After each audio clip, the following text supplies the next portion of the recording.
Hello Avengers, it's me, Svenny McG. Today I've got the GE Spacemaker. Now this is a 5.5-inch color TV, also with AM and FM radio on it.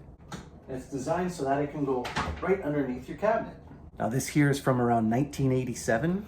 The model number is the 7650. It appears that it actually has a rechargeable battery pack that can fit on the back. I don't have that.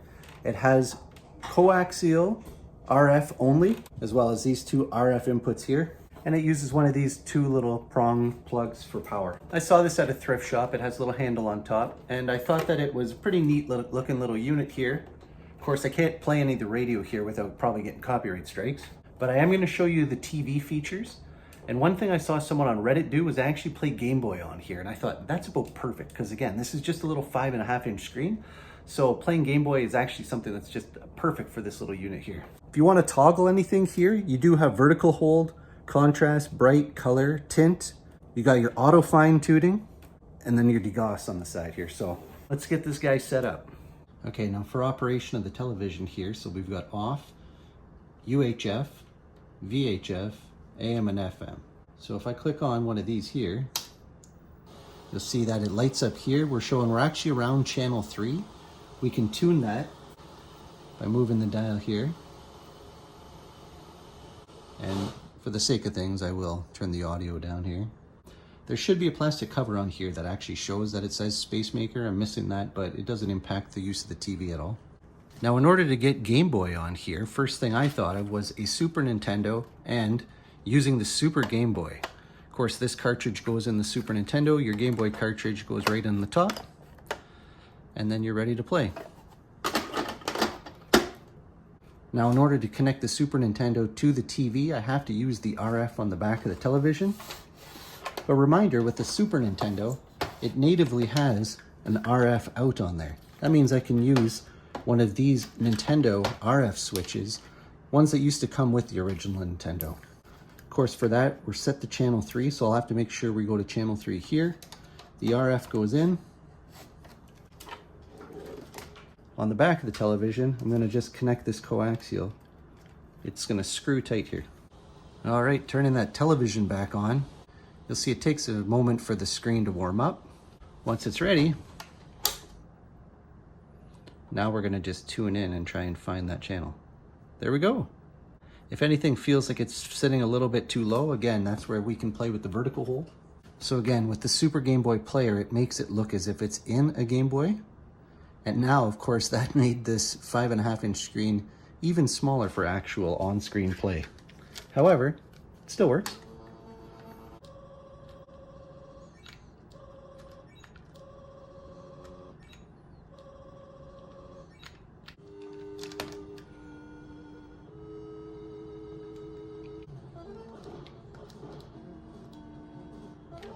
Just before I go ahead and connect this, I want to acknowledge that I am going from Super Nintendo to GameCube. Yes, you can play few select Game Boy games on the Nintendo 64. I've showed Pokemon being played through Pokemon Stadium 2. I didn't think it was worth taking the time to set it up here and acknowledge just those few games that can be played on it. And again, you're not really going to get a full Game Boy experience with that system, so we're moving on. Now up next here we have the GameCube. And this is the Game Boy Player that attaches to the bottom. This is Game Boy Player right there.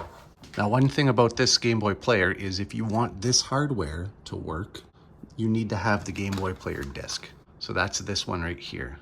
Once the software is read, it'll start up and acknowledge that you have the Game Boy Player at the bottom here attached and ready to go. Now on the back of the player, you see that you have power, you have the analog AV out, and you have the digital out. Not all of them have digital out, but the first models did. And yes, fortunately, I do have one of the original digital out cables, the component cables. But in order to achieve RF coming out of this unit, we're going to need another device. If you've watched any of my Nintendo 64 videos, you've probably seen this before. This is the Nintendo RF unit. So basically, this is going to plug right into that analog signal right on the back. And now, says you can select which channel here. We're going to go with 3 again, and I can use that same original Nintendo RF switch, the one I've already got plugged into the back of the TV here. I'm going to go ahead and plug that RF cable right into the box. I'll also acknowledge here that there are other RF switches such as this one here. This says the RF 64. Came out at the Nintendo 64 time, but again, it uses that Nintendo multi-out. Or even something like this, the Mad Catz RF converter. Again, uses the multi-out. You can check your channel right here, and then all you do is you just run a coaxial cable from there to the back of the television.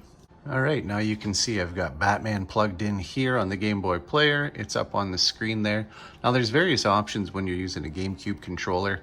I didn't really go into much of the filters and settings on the Super Nintendo, the things you can toggle, but here I can go to change the game pack, set a timer.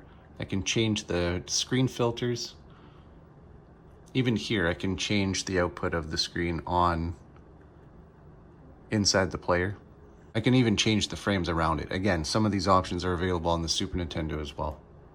One advantage playing here on the Game Boy Player versus playing on the Super Nintendo, in addition to playing regular Game Boy games, you can play Game Boy Color games, and you can even play Game Boy Advance games.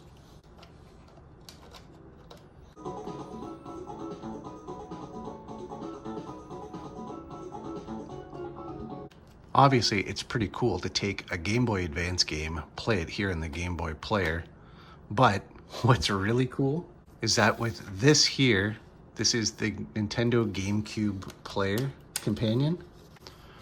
When I plug this into the first port and flick it on,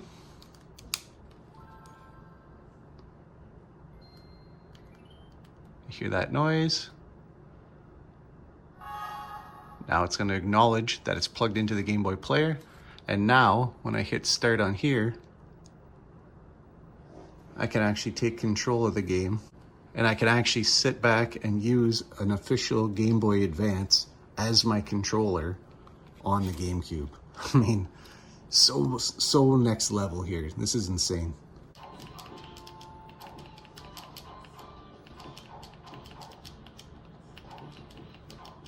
And yes, of course, this setup will still work with original Game Boy games as well.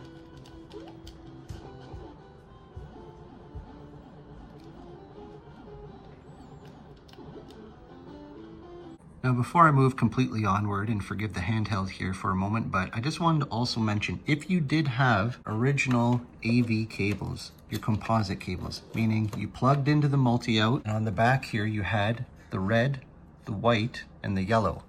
You could get something like this. This is an RF modulator.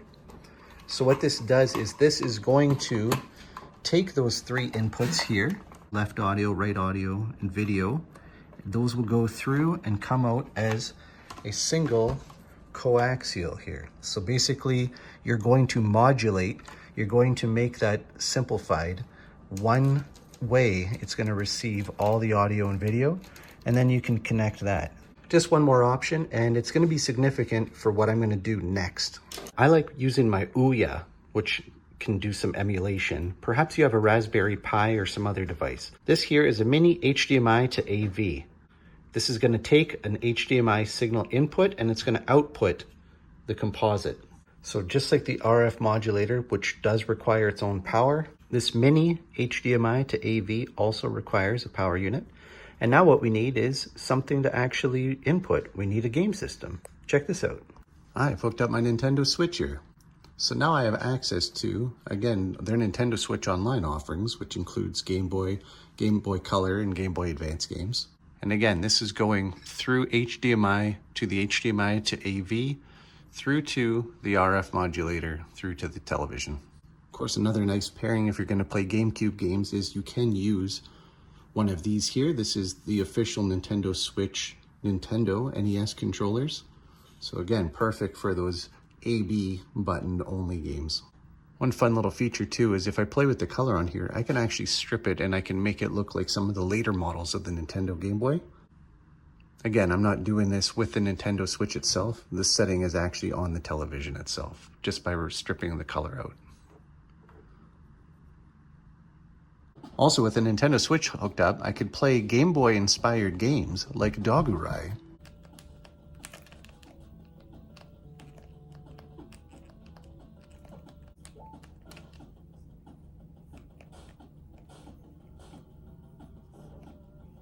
Or a game like Save Me, Mr. Taco, Definitive Edition.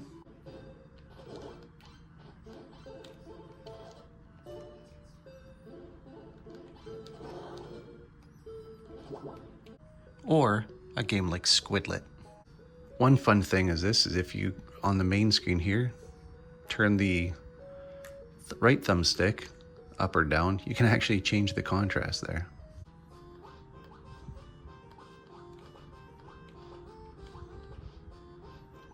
Or the Game Boy Color inspired Super Squidlet.